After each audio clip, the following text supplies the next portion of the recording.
Um.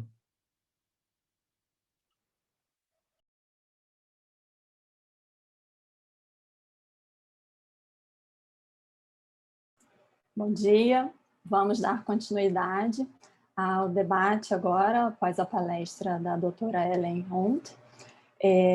Vou trazer um pouco, né? Eu acho que a palestra da Ellen apresentou dados muito relevantes para o debate no Brasil sobre o efeito da regulação de propriedade industrial e sanitária para o acesso a medicamentos e a saúde pública.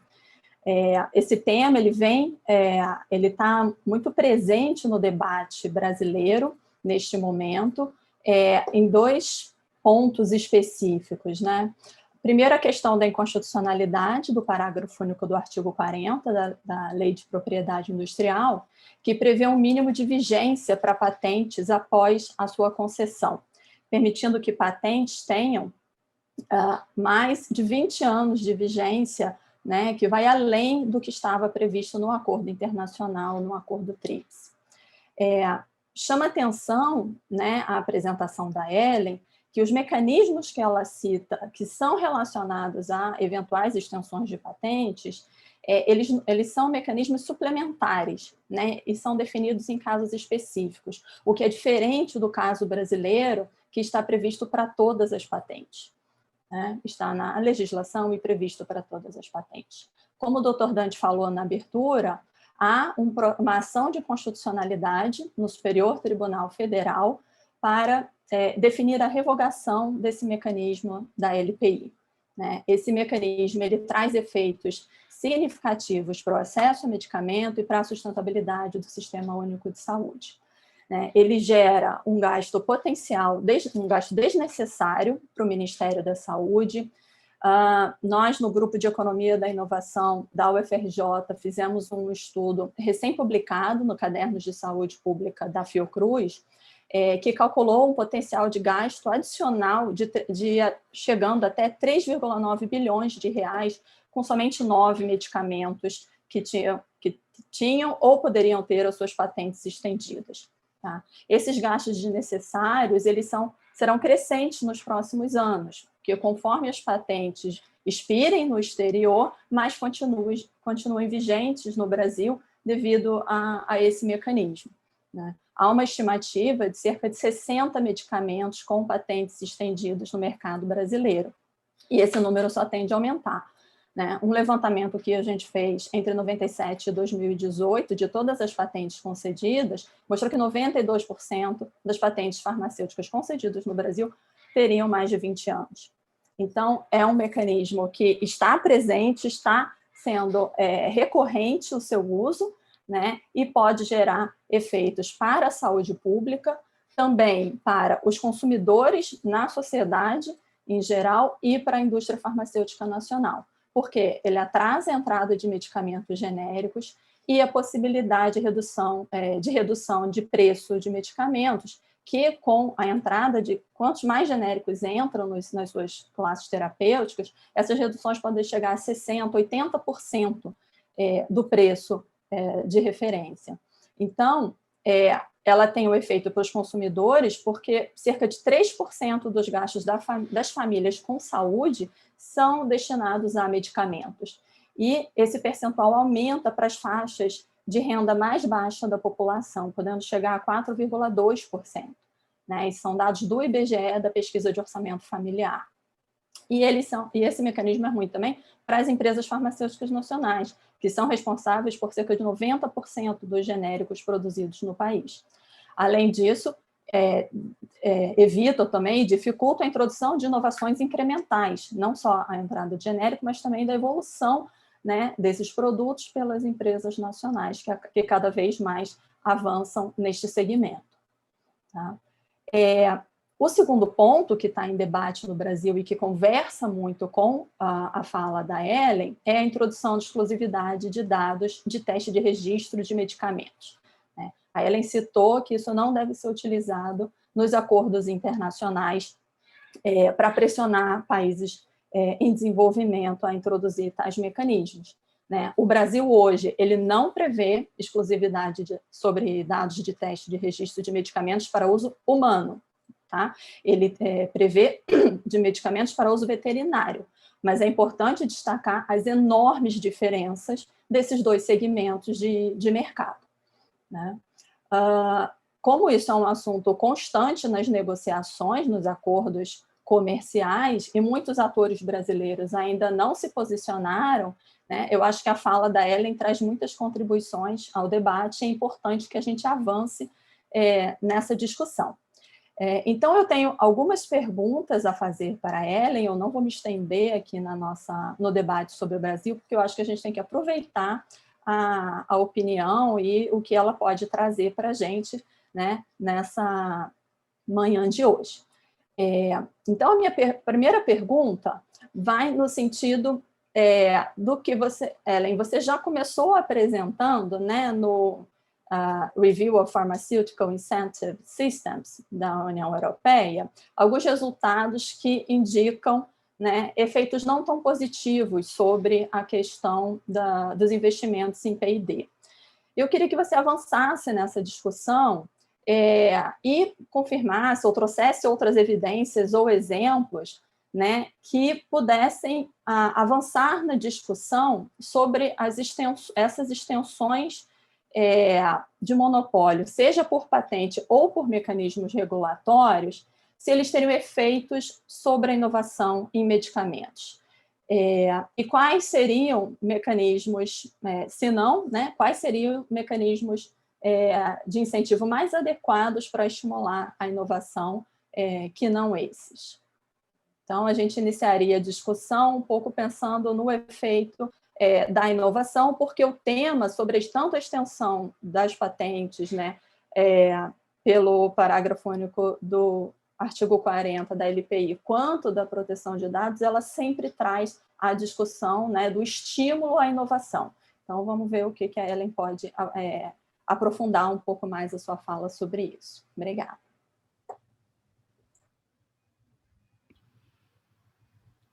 Thank you, Julia. And yeah, unfortunately, I'm not able to answer in Portuguese, so I will have to speak English, which is also not my mother tongue. So bear with me.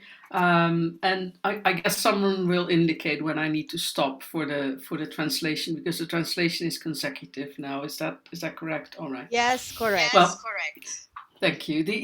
So the various studies that are now coming out, that have been conducted, some upon request by member states, others upon request of the European Commission, point at the fact that the incentives for example, the supplementary protection certificate that offers up to 5 years of patent-like protection of a registered medicine, they have not been able to demonstrate any effect of that on innovation. So while the conclusion of that report was, while it gave very adequate remuneration to the pharmaceutical industry, the effect on the actual innovation, on research and development activities as such, is not clear. Okay. And that then brings, of course, the question... Okay, Ellen. Okay. Let me just translate that. I'm sorry. Então, sim, obrigada, Júlia. Eu, infelizmente, não vou poder responder em português, vou ter que responder em inglês, que também não é minha língua mãe. Mas vamos lá. Os estudos feitos até agora, encomendados por Estados-membros específicos ou pela própria Comissão Europeia, foram pedidos, levantam o fato de que os incentivos, como é o caso do certificado de proteção suplementar, estendendo aí por 5 anos, não conseguiram demonstrar de fato o quesito inovação. Então, a conclusão desses estudos foi de que sim, há uma adequabilidade quanto à remuneração dos laboratórios, mas nada quanto à inovação. All right. So that leads then to the question that extra money that has gone from the public sector to the private sector during the period of the supplementary protection certificates. And as we've seen for some of these drugs, this really runs into hundreds of millions of euros. Could that money not have been spent more wisely directly towards research and development objectives? So towards areas of high need, but where not enough innovation is taking place. The same is true for the orphan medicines. The orphan diseases, about 90% of the orphan diseases today remain without treatment. Even though we've had orphan drug legislation for a long time, we've seen more products with orphan indications go to market, and still huge unmet need for people who suffer from rare diseases. So something is not quite right in that system. And again, the question poses itself, isn't there a more efficient way to spend the money? Now, most of the money that goes towards research and development is spent through paying for these market monopolies. And I really believe that that is at the crux of the question of the reform of the system. What would happen if we spent that money directly towards identified unmet health needs?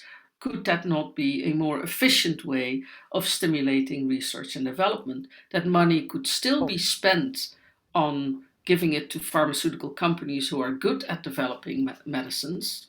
Absolutely no problem with that. But then the money comes with the instruction of developing products for diseases for which no effective treatments today exist. Ok. Então, a pergunta que fica tem a ver com esse dinheiro extra que sobra, todo esse dinheiro que sai do setor público e vai para o setor privado, e eu digo aí que são centenas de milhões de euros. Será que todo esse dinheiro extra, então, não poderia ser melhor gasto em pesquisa e desenvolvimento?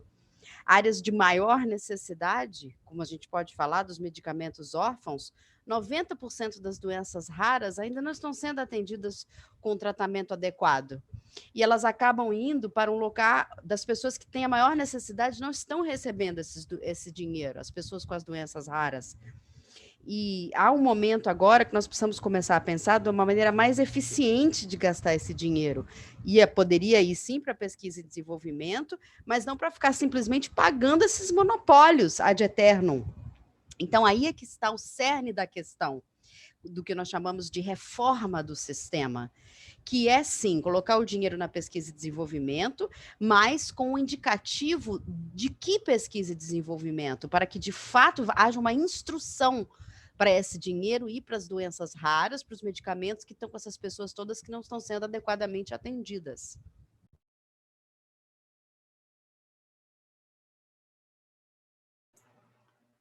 Bom, Ellen, muito obrigada pela resposta. Eu vou dar uma continuidade com a pergunta da Ana Cláudia Oliveira, consultora da Bifina para assuntos de propriedade intelectual, que ela pergunta se você vê a extensão do prazo de patentes no Brasil, essa que eu comentei, né, da legislação, prevista na legislação, como que você vê essa extensão, sendo o Brasil um país em desenvolvimento e muito dependente tecnologicamente? Qual seria a sua opinião a respeito?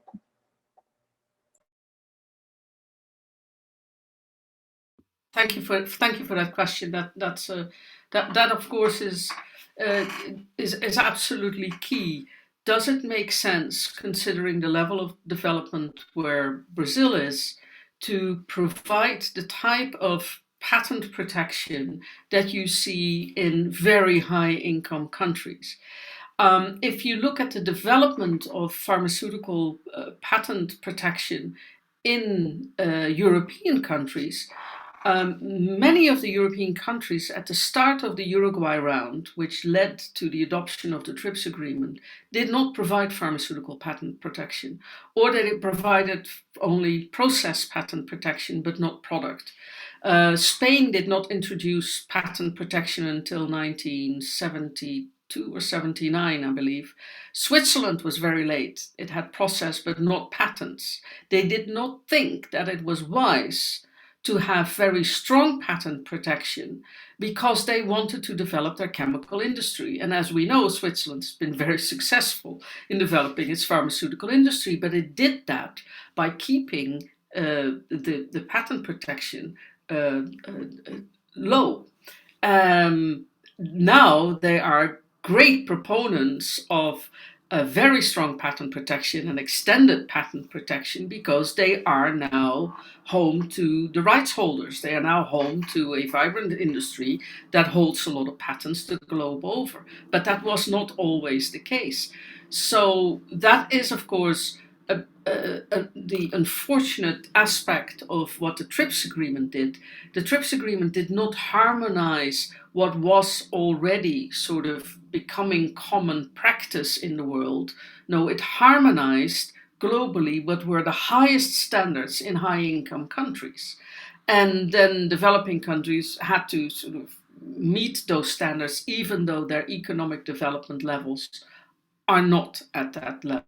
So this is a very long answer to say I would think very carefully if I was Brazil, I'm obviously not Brazil, but whether this is in your interest or is this in the interest of a few corporations, and then who are those corporations? Ok, sim.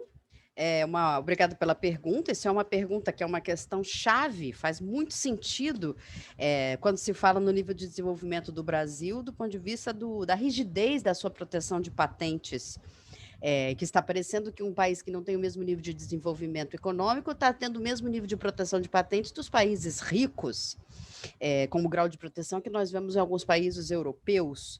A rodada Uruguai, que foi que deu origem ao acordo TRIPS, não tinha esses pedidos de proteção de patente de produto. Tinha sim de processo, mas não de produto em si. Foi assim que os países começaram. Para dar um exemplo, a Espanha só fez o primeiro pedido em 79.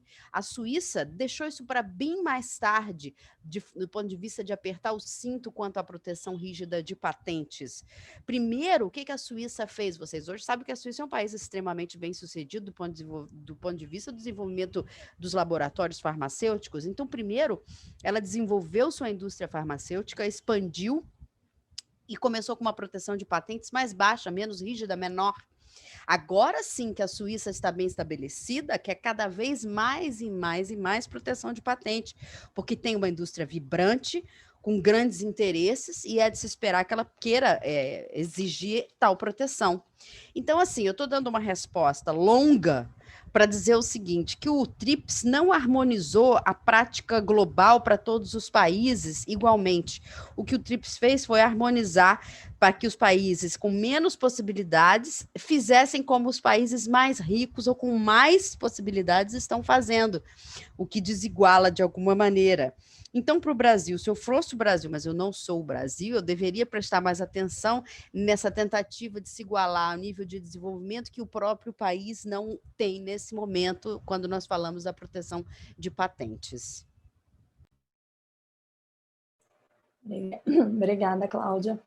Ellen, eu vou complementar a pergunta da Ana Cláudia, também detalhando, especificando para o Brasil, né, a questão da extensão de períodos por exclusividade de dados de teste de registro. Então, a minha pergunta é se existe alguma justificativa, se você acha que o Brasil deveria incluir, né, na sua regulação sanitária a exclusividade de dados de teste de registro para medicamentos de uso humano, né? Lembrando que o Brasil tem para uso veterinário, mas, como você comentou, nos acordos internacionais, esse debate é frequente nas negociações, e eu queria saber a sua opinião sobre isso, se vale a pena o Brasil introduzir, seja para estimular a saúde pública ou estimular a inovação, né, nessas duas dimensões, por favor.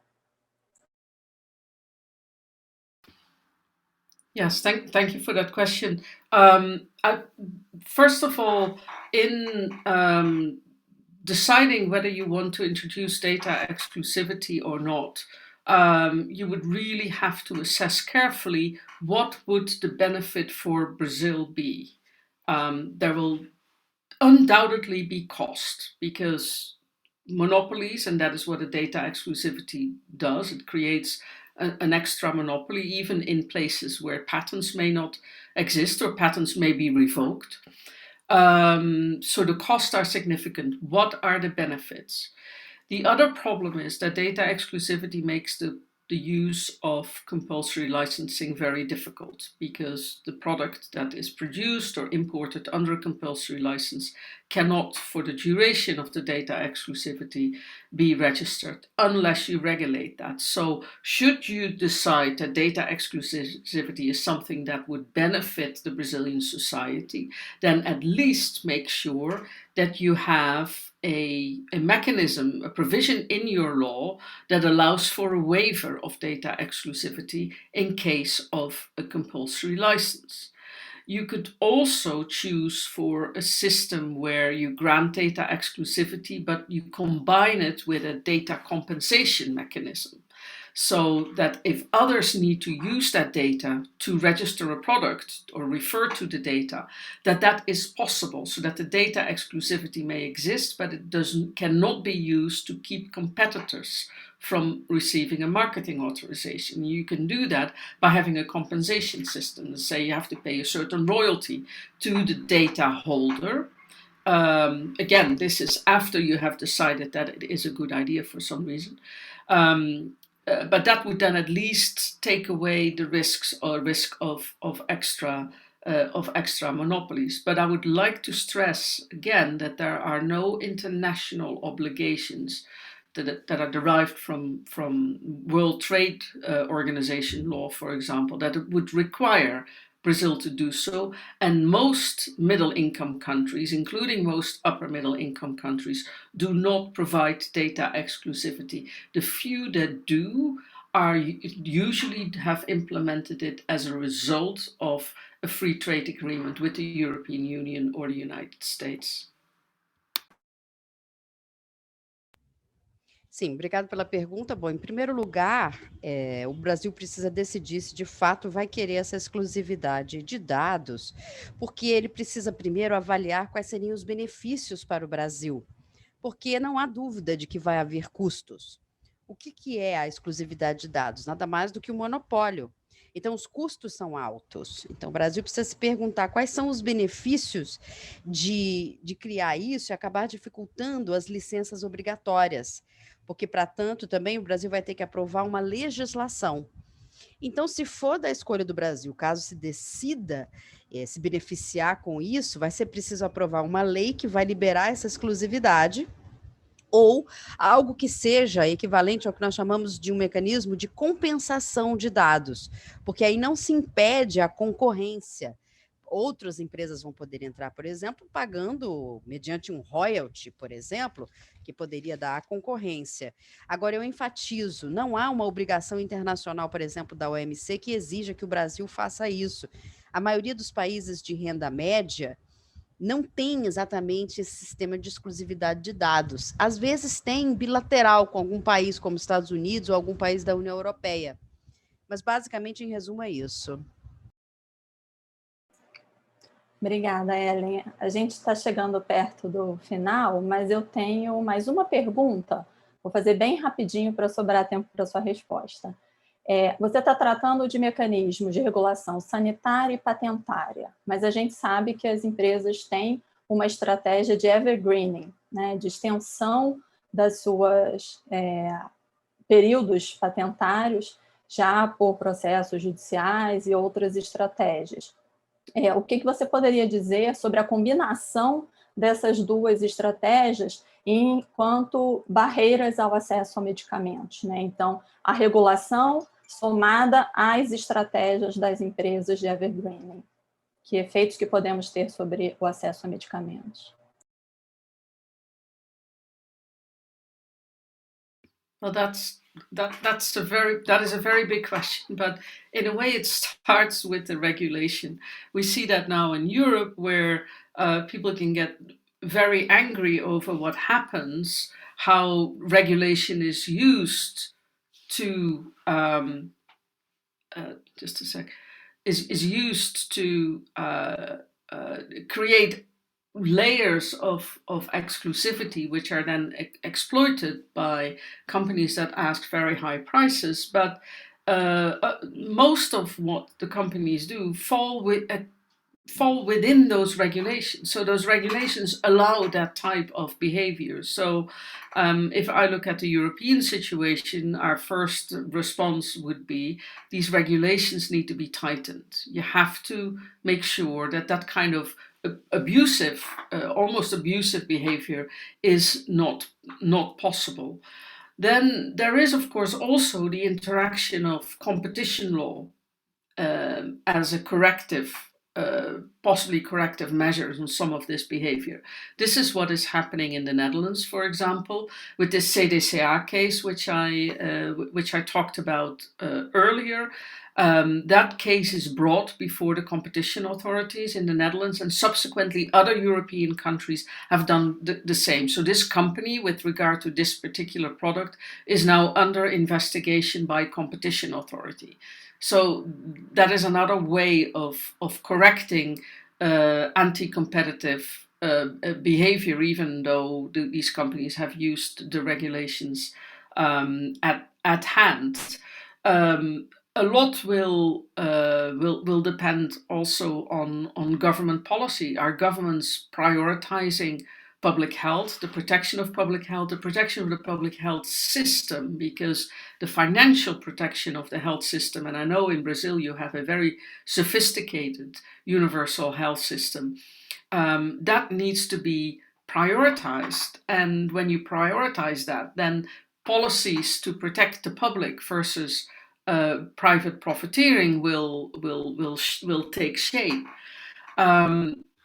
So a lot will come down to public policy, and I know that those are not easy times at the moment. But I'm confident that Brazil will regain this position of a shining light in a way in public health and universal access to healthcare, for which it has been very, very famous in the last many years.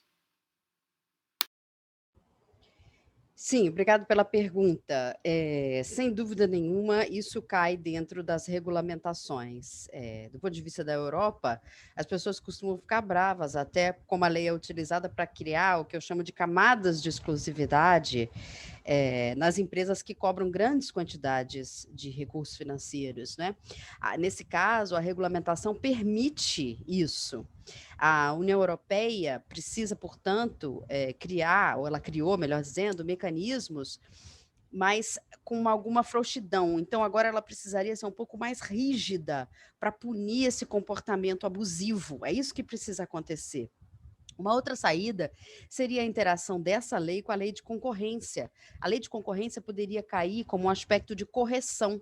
Temos o caso do CDCA na Holanda, que outros países europeus acabaram imitando, indo atrás, porque foi utilizada a lei de concorrência como essa forma de corrigir.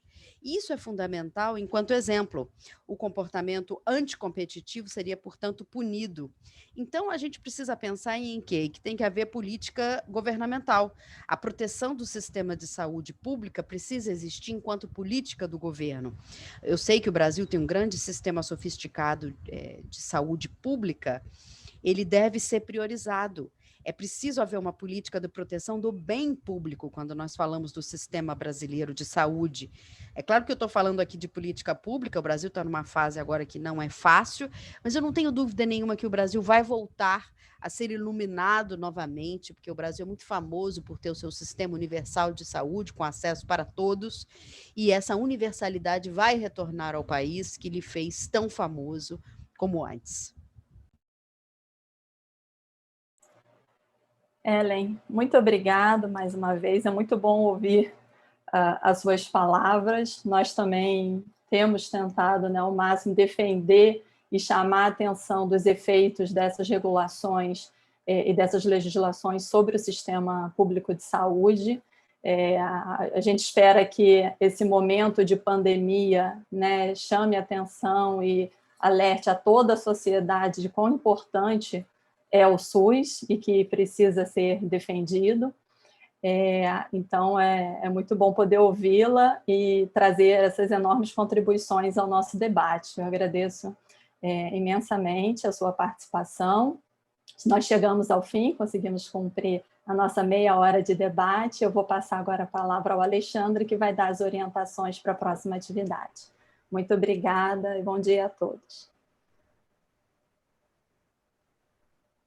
Em nome da Abifina, eu agradeço a doutora Ellen Toll e a doutora Júlia Paranhos pelo excelente debate e a todo o público presente nessa sessão. Muito obrigado.